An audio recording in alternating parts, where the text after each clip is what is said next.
You are listening to the Cycling Podcast with Lionel, Birnie, Daniel Friebe and Richard Moore.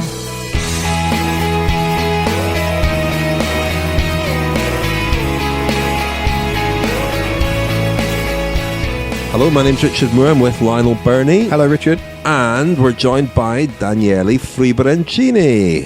Hello. Ciao. Come stai? New listeners will think that is actually Daniel's name. It's Daniel Friebe. It is Daniel's name now. Oh, okay. Daniel Friebe, also known as Daniel Friebe. What up? Friebe. Yeah. Anyway.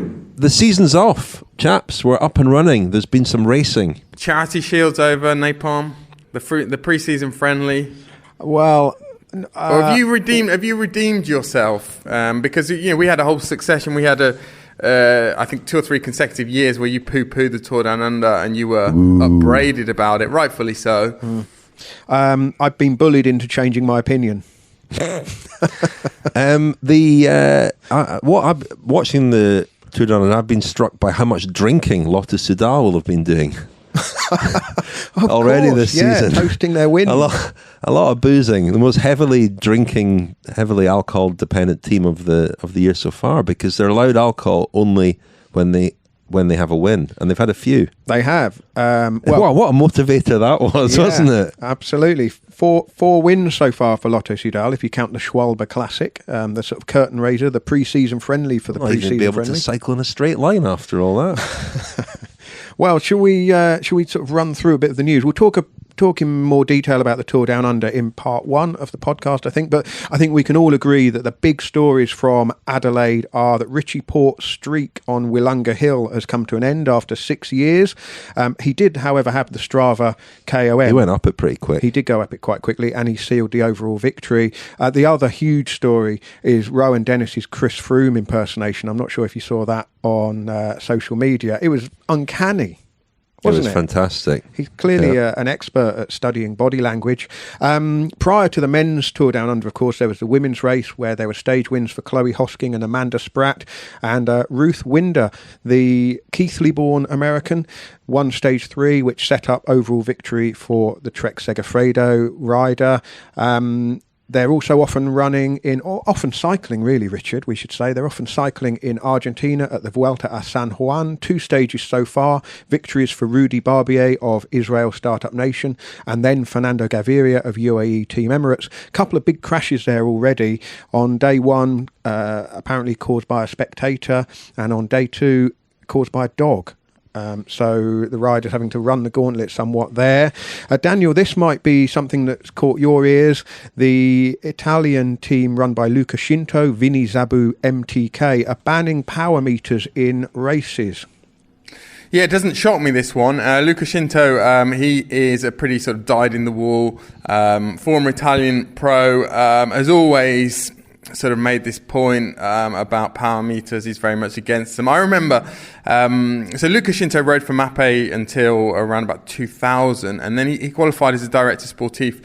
And I did a magazine feature on the weekend, the sort of director sportifs course he did with the Italian Federation. So I spent quite a bit of time with him there.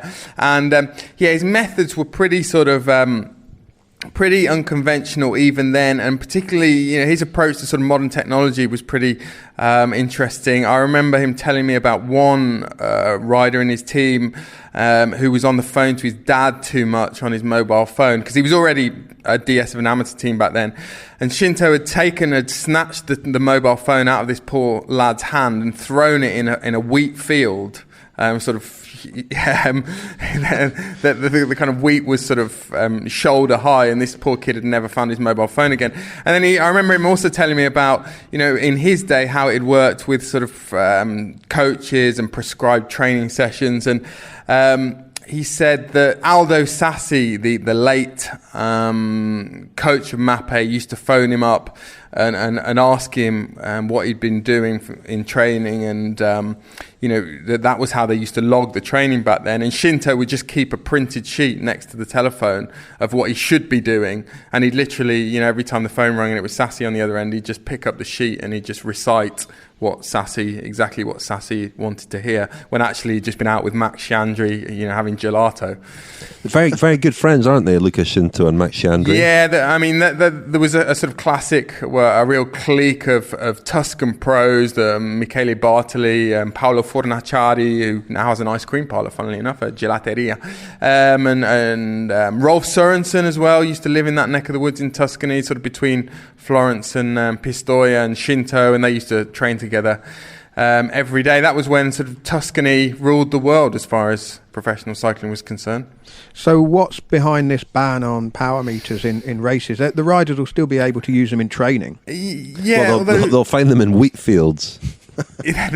Scinto's, his point, it's a point that's been made by other director sportifs and riders in the past, is that his riders were paying too much attention to them in races, and it was sort of conditioning the way they were they were riding races, and also I think there is a valid point about learning to sort of trust your body and to sort of capture the feedback you're getting from your body. Some people would also argue that devices like power meters help you to sort of become more sensitive to your body. It's a kind of biofeedback. If you try and go a bit slower, and then you see what effect that has on the watts or heart rate or so on, then that can actually sort of strengthen your sort of knowledge and understanding of your own body and how it reacts. I think the thing Scinto said, wasn't it, that he was fed up of hearing riders say, I was putting out 400 watts and I still couldn't do anything, and the artificial ceiling of seeing the number on a screen perhaps inhibiting the performance before the legs and the lungs were ready to give in. I don't know if you guys remember, but I distinctly remember there being grumbles from team managers and director sportifs in the 90s about heart rate monitors, and they made exactly the same point. And there has been this sort of undercurrent of discontent or frustration with power meters over the past few years. It tends to not come from riders themselves. It tends to be from race directors and director sportifs. But yeah, I do remember that being the case back in the 90s. Well, Vinny Szabó MTK will be at the Giro d'Italia. They've got one of the wild cards, and they'll be putting out unknown watts during the race. They're currently racing in Argentina, of course. I feel a kilometre zero coming on. Yeah, watts not occurring. Anyway, David Lepatillon, the president of the UCI, is very keen to get in on the gravel boom. There's been talk of a UCI-sanctioned series of gravel off-road events, and now talk of a gravel world championships, which has kind of, it's ruffled the gravel in the off-road world, because people are saying, well, there's already prestigious events such as Dirty Kanza, that kind of an unofficial world championships. This is clearly going to happen. The UCI are going to get their fingers Claws into this particular pie, aren't they? Yeah, it's a bit like the debate around mountain biking when it came along. It was a sort of renegade sport, and downhilling especially, because it's not an Olympic discipline, but there is a UCI World Championship, and it's actually a great event. I've been to it a few times. Been to World Cups and World Championships in Fort William in Scotland. They seem to have embraced that, maybe reluctantly at first, but they've come on board. BMX, another example. And I can see the attraction of remaining sort of outside the mainstream. But if that sort of endorsement can make the sport bigger, more attractive, more understandable for people as well, that's surely a good thing. We know that a lot of former road pros are switching to gravel this year, including the cycling podcast Ian Boswell. But I think in America, especially where the road scene is struggling and big events are dying, there's a real opportunity to grow some great, very unusual and original events over there. Some exist already, but that calendar could become quite attractive. And a UCI endorsement surely can't do any harm. Yeah, I think this is destined to gather momentum. I mean, if you look at what's happened, for example, in in running, and more on an amateur level there, because you've always had a lot of people who run but don't necessarily watch professional athletics or professional running. But that said, the big story of the last few years in sort of recreational running has been the growth of these ultra events, sort of 50 kilometers plus running events, rather than, and their growth is sort of eclipsing the growth, or eclipsing the sort of the current prosperity of the marathon scene. There are more and more of these events, and I think it speaks to probably things that are happening in society at large, people's kind of individualistic streak, wanting to do something very different, and marathons are not sort of, or marathons are seen as a kind of box ticking exercise that a lot of people have done now. And yeah, I think similarly in cycling, people want to retain that sort of spirit of adventure. There are also other things that play in its favour. Obviously, the safety is one huge factor. And you talk about the United States, Rich. We've often maligned the fact that American races don't look that great on TV. I mean, as I understand it, there's a huge number of fantastic gravel routes in the States that would make great venues for gravel races. And also from a logistics point of view, in terms of organising, fewer road closures, easier to have a kind of a big party village, sort of like the 90s mountain bike boom kind of reborn, I guess. Gravel Grand Tour. A gravel Grand Tour, yeah, it's sure to happen, or maybe it will happen. But Explore, our series will be covering there, that, all over that. Yeah, if that happens. One thing I think we don't really understand with gravel yet, and especially those of us who haven't done a lot of gravel riding, is whether there is a sort of certain set of abilities that will sort of transfer across types of gravel race, and whether the sort of same riders will come to the fore in all of them. I mean, I can sort of imagine in sort of my ignorance and naivety that you would get quite different riders excelling on different surfaces and obviously on different courses. I mean, you see races like Trobro Leon, for example, is very, very different from Strade Bianche, which is very different from Paris-Roubaix, for example. Yeah, well, this is actually something that I talked to Ian Boswell about for the first episode of our new revamped, relaunched Explore series, which will be out imminently. No release date on that just yet, but it will be in the next couple of weeks. And he was talking about how he's going to be doing quite a lot of these events this year, and is not taking for granted that just because he's raced on the road at the very top level and can complete Grand Tours and stage races, that will necessarily put him in the very elite when it comes to racing off-road. So listen out for that. Sticking with off-road, the Cyclocross World Cup reached its conclusion in Hoogerheide with victories for Mathieu van der Poel and Lucinda Brand, the overall World Cup winners this season, Toon Aerts and Annemarie Vorst, and they will all be at the World Championships in Dubendorf in Switzerland this weekend.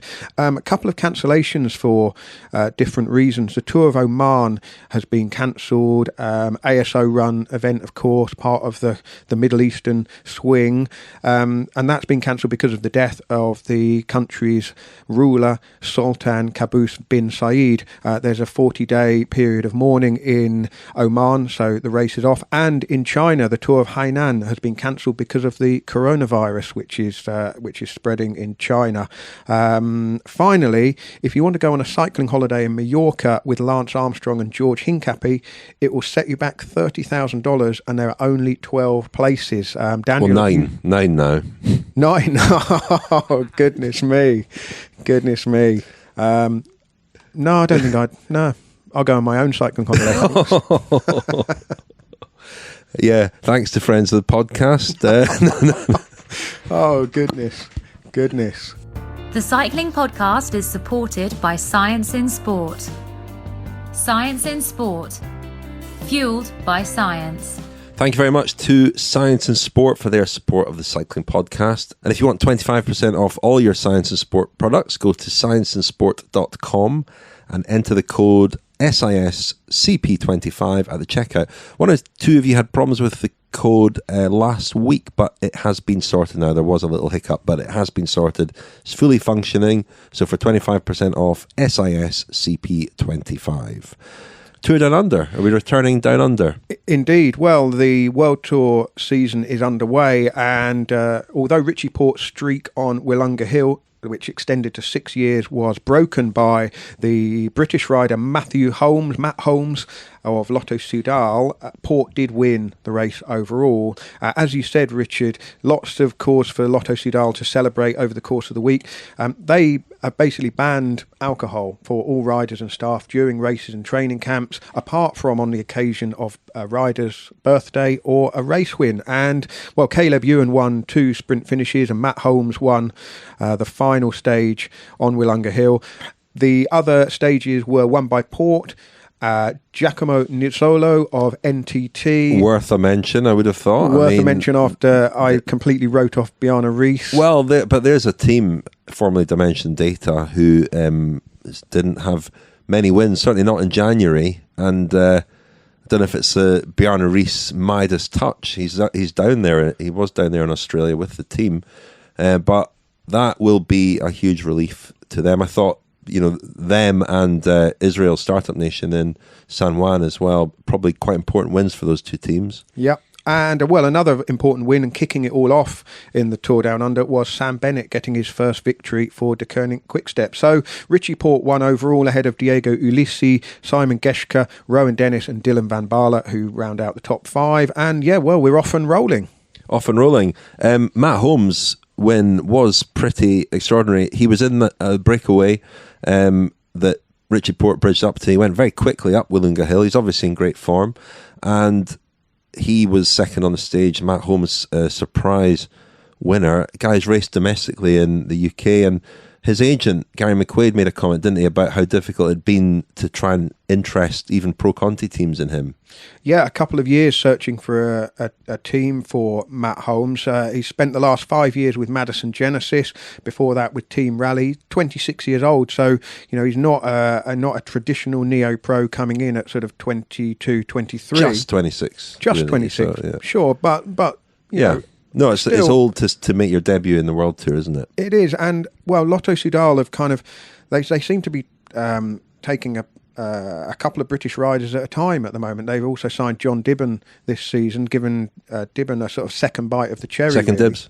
Second dibs, well done. Prior to that, of course, they had James Shaw, who did a couple of years, and then they let him go. But yeah, an interesting one. Well, hoping to speak to Gary McQuaid about Matt Holmes at some point. I was sort of thinking about this theme of kind of late bloomers, but also, we've mentioned in the last few weeks the number of British riders there are in the in World Tour teams this year, and cycling does go through cycles when certain nationalities become almost fashionable, and there are practical reasons for that as well. Like in the last few years, I think the number of agents has multiplied across the sport, certainly, and there are quite a number of British agents now who. Or agents representing the interests of British riders who, will speak to team managers about guys like Holmes who have been, riding well for a few years, but wouldn't ordinarily have flown under the radar. I mean, if you contrast that with sort of 15 or 20 years ago, there were probably only about 5 or 6 sort of big agents who were regularly placing riders in teams, and in their client portfolio, the established names would always get sort of take precedence. And so I think that's one change, and obviously. We've talked in the last few years as well a lot about the anglicisation of professional cycling, and there are no sort of doubts about British riders settling in most teams. But yeah, it's an interesting phenomenon. But he is a guy who, just to look at his results, he's not won a lot of races. You would imagine that it would have taken quite a sort of an eagle-eyed talent scout to identify him as someone who would succeed straight away in the World Tour. What about Richie Porte then? Is this the annual Richie Porte's going to finish on the podium at the Tour de France conversation? Quite sobering to realise that in 2 days' time he will be 35, Richie Porte, because we still, I think of him as a up-and-coming Richie Porte in a way. Well... unfulfilled potential, you could argue, on the in the biggest races, but There was a piece in Velo News today actually about the Tour Down Under by Andy Hood, asking whether the very sort of tried and tested format to the race, stages tend to go to the same places, tend to be on the same courses, and that's been the case for 20 odd years now. Whether it should have a shake-up with a new director next year.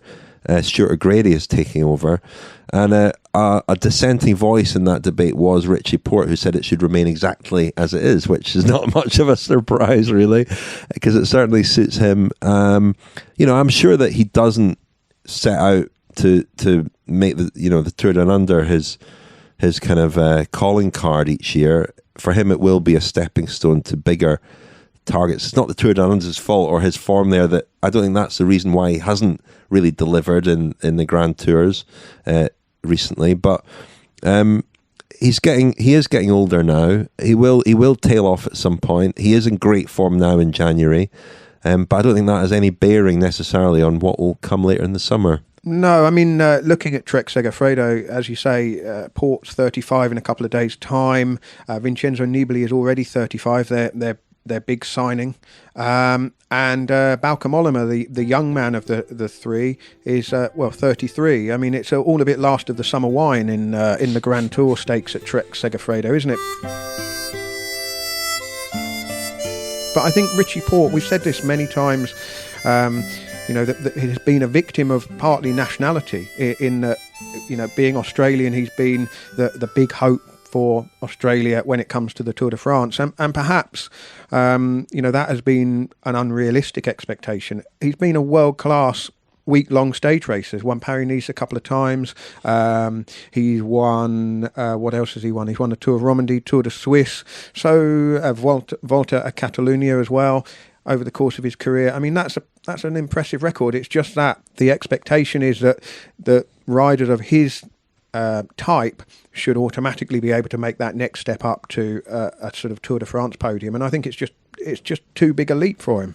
I think Richie Porte has also been penalised by the sort of moving Grand Tours, or the move by race organisers to sort of scatter what we would call GC days more liberally through the course. If you go back to the sort of 90s, there'd be sort of 7 or 8 days when the GC would be decided, and then the rest of the time, the stages were dedicated to sprinters. There'd be sort of a block of 3 mountain stages, then a break, then 3 more mountain stages plus 2 time trials.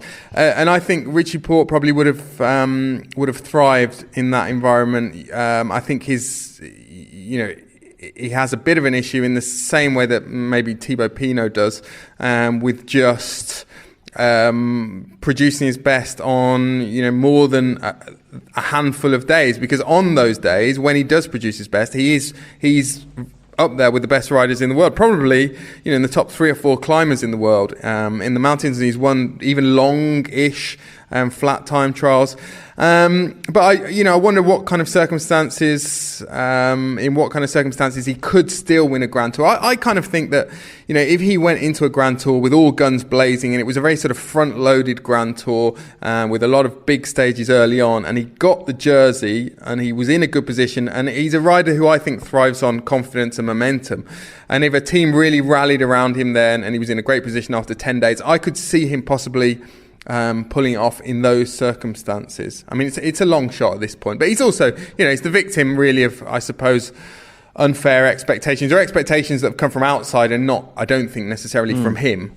Well, the big stories from the Tour Down Under then, Caleb Ewan winning, Richie Porte winning overall, Rowan Dennis's Chris Froome impersonation. If you hadn't checked that out on social media, you'll be able to find that uncanny. But also Mitch Docker and Lachlan Morton of EF Education First shaving their heads and moustaches to raise money for people affected by the wildfires. And I think, we saw images on moving images on TV and still photography of the peloton going through areas that have been burnt out.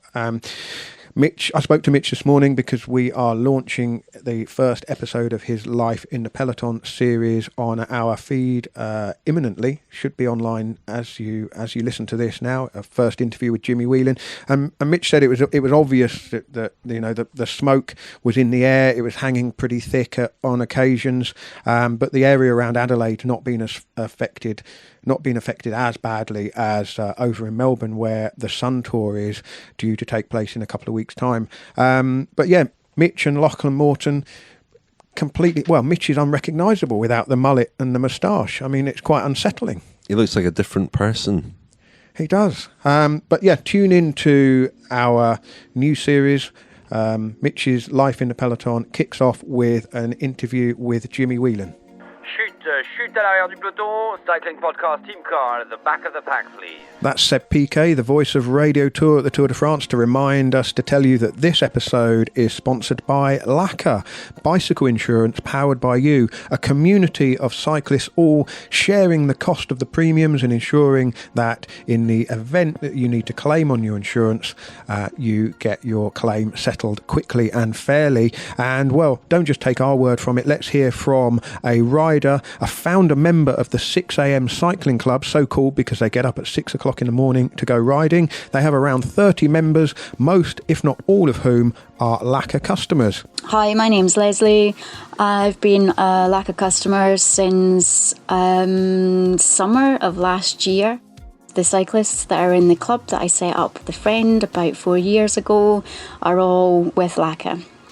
So went out for a bike ride with my mate Tom. We'd signed up to an ultra endurance race and amazingly got accepted for the Transalba 2020, which happens next June. And we decided to start our training a little bit early in the October. About 10k into the ride, I took a bit of a hard crash on the pavement. The front end of the bike took the main brunt of it. Worst kind of thing of the whole story is I was bikeless. They've got a live chat on their app and on their website where you can immediately talk to someone and ask them a question. One of the members of staff there immediately, responded to me and said, can you give me a little bit more information? I sent them a picture of the front end of the bike and then basically just took it from there. Once I'd got the crash damage assessment from the local bike shop, they then had all the information where they could, assess the claim. And literally within 24 hours, the amount of money that I had claimed for, which was against the frame, it was, 24 hours and the money was transferred into my account. So if that sounds like the sort of insurance cover you would like for your bikes and equipment, go to laka.co.uk to find out more. That's laka.co.uk, spelt laka.co.uk. I'm James Richardson, and if you want to kickstart your week with a lowdown on all the latest football news, analysis and miscellany, then why not join me for the Totally Football Show podcast every Monday morning. Our review of the weekend in the Premier League and beyond is available to stream and download as soon as you wake up. All you need to do is search for the Totally Football Show on Spotify, Apple Podcasts and all the other usual places, click subscribe and never miss an episode. Find out more at thetotallyfootballshow.com. Well, chaps, I don't know about you, but I've been watching the first couple of stages of San Juan, enjoying it because it's nice to see somewhere different and to see a lot of the familiar faces in unfamiliar landscapes. And there's a rawness and a sort of, a kind of authenticity to the racing there that I quite enjoy watching. But something that's quite striking is Peter Sagan. One that he's wearing team kit. I can't recall many occasions when he's been in standard team kit, his Bora Hansgrohe kit, albeit with the rainbow bands.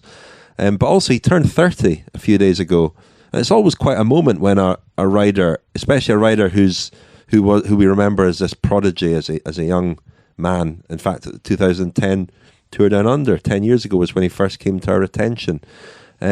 But when riders like that turn 30, and Mark Cavendish was another one, it's quite a moment, isn't it, to take stock and to realise that a rider like that is probably, if not already in decline, will be starting that process quite soon. And so you start to wonder whether the results on his Palmares, the wins he's had, really do represent the talent that he has and the results that we thought he would have when he first emerged 10 years ago. No, it's an interesting question, Rich, and particularly, if you look at the types of race we expected him to sort of excel in and also really create a legacy in and leave his mark on the history of the sport would have been, I guess, the classics. And so far he's won 2 monuments. I would say that's certainly below what we would have expected. But then on the other hand, he's won 3 rainbow jerseys, hasn't he? And, plus 7 points jerseys in the Tour and... he has won 12 stages of the Tour de France. But I don't know, what about you, Napalm? Where do you think he's in relation to Parr? Well, before I answer that one, just looking back to that Tour Down Under 10 years ago, Rich, the stage he came to prominence on was the one to Willunga, and he was in a break with Cadel Evans, which kind of gives you an impression of his, and Alejandro Valverde. But and Luis Leon Sanchez as well, actually. Did he also not ride with the controversial Lance Armstrong that day, and he didn't have to pay a dime for it? Well, that was at the curtain raising criterium in Adelaide 2 days before. He got in a breakaway with Lance Armstrong, and it was the youngest guy in the World Tour and the oldest guy in the World Tour, I think, at the time. So that's when he first came to prominence. And then a few days later, I've told this story many times, you're going to roll your eyes, Daniel, but he had a terrible crash because he was really getting involved in bunch sprints and things there, and he had a terrible crash.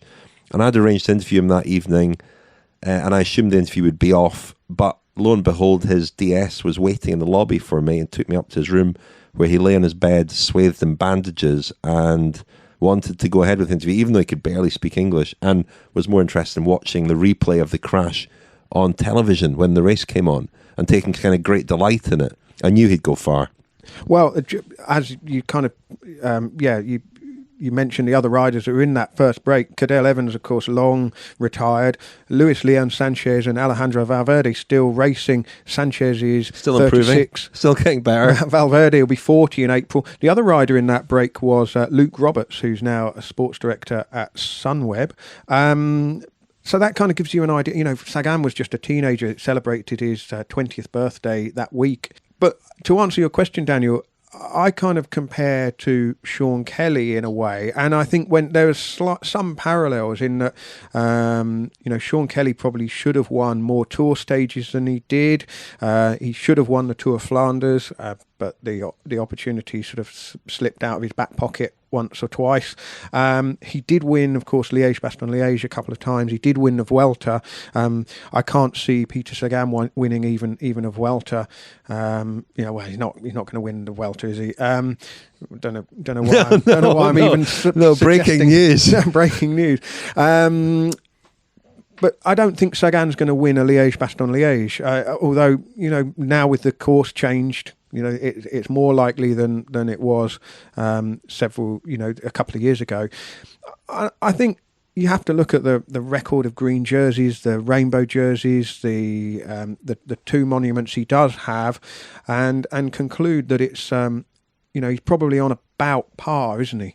Do you not think? I think that he illustrates this very strange point about cycling, that you can be too strong for your own good in a way. And Milan-San Remo, Flanders-Roubaix, these are all races that every year he can win, and every year he goes close in pretty much all of them. He's finished second twice in San Remo, fourth on 3 occasions. He's finished second once at Flanders. He's won it once. He's finished fourth. He's finished fifth. He's finished sixth. He's finished. He's not actually been as consistently good at Paris-Roubaix, and Daniel always said, of course, he would never win Paris-Roubaix, but he did. But he could have had a lot more of those 3 monuments in particular. The problem he's had many years, and this ties into another young rider who's also very, very strong, Mathieu van der Poel, who will ride the Paris-Roubaix this year, and was the subject of a provocative piece in Cyclist magazine suggesting that he would struggle to win a monument. And again, he's got the same problem. He's in a team where he's really the only card that they have to play. And countless times in these races, that has proved Peter Sagan's undoing. It's been quite easy for other teams and other riders to beat him because he's been the only rider from that team that they've had to watch. Whereas, when teams have had more than one card to play, they've had a better chance of coming away with the victory with one of those riders. So I think that's been his biggest issue. His strength, his form has been there.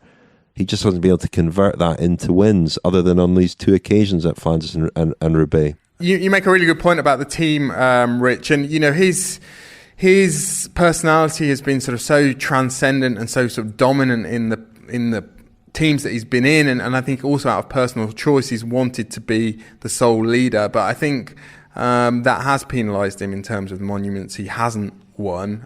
The fact that he was at Liquigas and now Bora, often we felt that he has lacked support, or the team has lacked a plan B, almost a decoy, and that's been the big strength of Quick-Step over the past few years. It often hasn't been the guy you expected to win, but it's been his teammate. But having said that, I think the best years for a sort of classics hunter are probably 30 to 33. So I don't expect Sagan to retire with only 2 monuments in his palmarès. That said, if he did retire with the palmarès he currently has, you could argue that he's left a bigger mark on the sport with his personality than he has with his victories. You could argue that, and just going back to that point very briefly, I did an event last week with Adam Blythe, who was a teammate of his at Tinkoff, Saxo, and he was talking about the classics where they would go in with Sagan as leader, and it was almost as though he didn't really know how to use a team to his advantage in these races. And when they were coming out with the team sort of plan in the morning, he was asked, once they came out with the plan, which was all about how does Sagan win this race, he was asking, what do you want from us as teammates? And he just kind of shrugged and said, just make sure you can see me. It was there to be there in case of an emergency or a wheel change, something, rather than to use them in a strategic way. And I think, again, you need to have strong teammates to do that. But when he's had a Daniel Oss or somebody at his side, I think he's been a far more dangerous proposition than when he's been this, sole leader. And I think that could be the problem that Van der Poel has this year in these races as well. Yeah, just on his Hall of Monuments. I mean, in order to win Milan-San Remo, for example, you would think he'd have to ride quite defensively and just hang in over the Poggio and wait for the sprint and use his Tour de France sprint, and that would give him the best opportunity. He's often been, teased out into little groups or, doing too much. Really, he's probably too flamboyant a rider to, notch up the wins in a more sort of perfunctory manner. Just on Liège-Bastogne-Liège, I mean, he hasn't ridden it, of course. Last year there was the big talk, wasn't there, because the finish suits a rider of his characteristics much more with the sprint finish in the city. But he pulled out of the race, of course, didn't he? And it might be even less like this year with him riding the Giro, because that would be a big block if he's going to go. He's going to ride Het Nieuwsblad this year as well. I would also suggest the rider who won it, Jakob Fuglsang, and the way he won it sort of shone a bit of a light on how naive the idea was that Sagan could win on that course.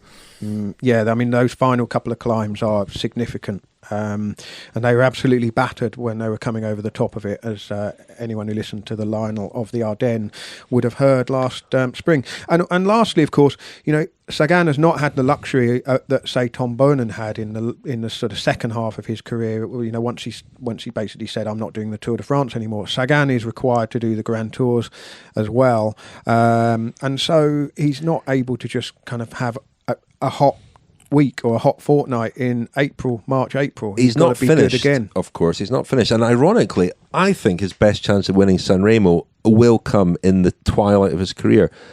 Sean Kelly, Mario Cipollini. Did Kelly win it more than once? He did. He won it and then won it again, but in his more or less. He won it almost in his final year, and Cipollini had to wait a long time as well. And it might be for Sagan that it will genuinely be when he does just hang on over the Poggio. And is there for the sprint, and he's a powerful sprinter rather than a fast sprinter. So in the right circumstances, a Sanremo could well be still within his grasp, I think. But basically, just to sum up, the problem for Sagan is that for 20 plus riders in the final phases of all of those races, Milan Sanremo, Tour of Flanders, Paris-Roubaix, tactics 101 is watch Peter Sagan and kind of. But that won't always be the case. I'm thinking about in 2 or 3 years, that might play in his favour. So when people start to underestimate him exactly. Again. Yeah, maybe. Shall we wrap things up for this week, chaps? Any other business? Mitch Docker. We've got Mitch Docker coming out. We had Service Course last week with Lizzie Banks and Tom Whalley. Really fascinating story in that about the development of the new British track bike. I learned a lot listening to that. You said, Richard, that Service Course made you feel smarter listening to it. It's all relative, You actually Lionel. said it felt like your brain was bigger, and I wanted to know whether it wasn't the case that your skull was just getting smaller. There could be something in that. I certainly felt new pathways opening up in my brain as I learned about the development of this bike and the kind of thinking behind it. So it's a really great listen. And, you mentioned Mitch Docker. I'll just mention it again. We have signed up Mitch Docker's Life in the Peloton podcast series. It will be released on a fortnightly basis, kicking off with an interview Mitch did with Jimmy Whelan before Christmas. We've got some, I won't spoil who we've got coming up, but we've got some great ones in the pipeline as well. And if you want to know more about Mitch Docker, if you've not heard his podcast before, over the course of the week we've run edited versions of some of the greatest hits from his Life in the Peloton series so far, featuring, among others, Mike Woods, Marcel Kittel, Teo Geoghegan-Hart, and last week's thoroughly episode, enjoyable. I've really enjoyed listening to those. Really, really entertaining listens. And last week's episode of our podcast, of course, was my trip to Girona to meet Mitch and put him on the other side of the mic. So if you haven't listened to that, do go back and listen to that. And we're hoping to do a lot of other stuff with Mitch Docker this year as well, so stay tuned for that. We'd better run that by Mitch first. Oh yeah, but I just said we're hoping to. Oh, yeah. So we also have our Friends system up and running for 2020. Of course, it's an improved system. Jonathan Rowe, the man behind that, sitting quietly in the corner here, just masterminding things and running things very smoothly. It works really well now, and you can get your Friends specials there. We've released, I think there are 4 episodes there already. And we're about to release the Tour de France diaries for 2020. That'll be myself, Lionel, and Francois with our Grand Tour diaries from the Tour de France last year. That will be out in the next week or so. Jonathan, you got something to say there? You can use Apple Pay now to sign up, so you don't even need your card details.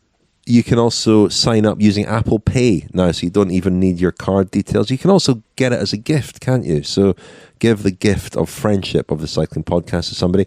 And if you contribute a little bit more, if you think the Cycling Podcast is worth a little bit more of your hard-earned cash, then we'll send you a signed copy of our book, The Grand Tour Diaries, as well. Better get recording your Tour de France diary then, Lionel. I had. I've got to do that this week, finish that off this week, because I'm off to Slovenia over the weekend and early part of next week. You're ski jumping with Rog? Not quite, no. I mean, that would be a great French youth special. hosteling with Pogacar. Well, what are you doing in Slovenia? Well, Lionel? you'll have to. Friends of the podcast will find out very soon, Richard, what I'm doing there. I don't want to give too much away, just in case it doesn't all fall into place seamlessly. Bit of a surprise mission. Great. But it does mean I might not be here next week. You may have to find a workaround.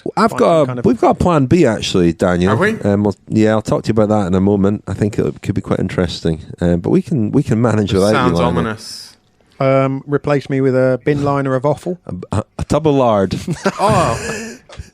Well, very much looking forward to listening to what comes of your Slovenia trip, Lionel. And, Daniel, looking forward to our alternative podcast next week. A real treat for the listeners, that will be. We'll resume the 3 of us in 2 weeks. In the meantime, thanks very much, Lionel. Thank you, Richard. Thanks, you. Daniel. Thank you, chaps. And Lionel, I'm going to take you inside now and give you some leftover haggis, neeps and tatties from Burns night. Wonderful. Thank you. Jonathan, there might be enough for you as well.